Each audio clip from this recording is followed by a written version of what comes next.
Sangli Ashta road वाहतुकीसाठी आणि दुचाकीस्वारांसाठी धोकादायक बनला आहे। सांगली आष्टा रोडवर मोठ्या प्रमाणात खड्डे निर्माण झाल्यामुळे आज या खड्ड्याने एका युवकाचा बळी घेतला आहे।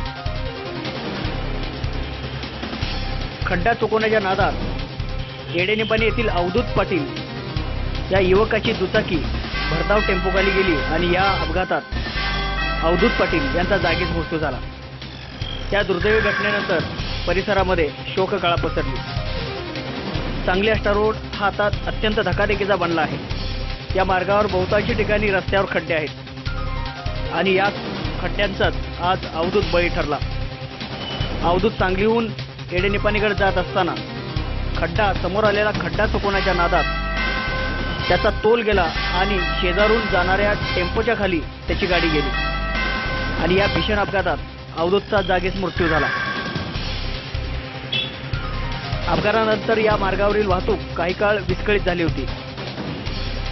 पोलिसांनी तात्काळ धाव घेऊन वाहतूक सुरळीत केली। त्याचप्रमाणे अवधूतचा मृतदेह पोस्टमॉर्टमसाठी सांगली सिव्हिल हॉस्पिटलला पाठवला।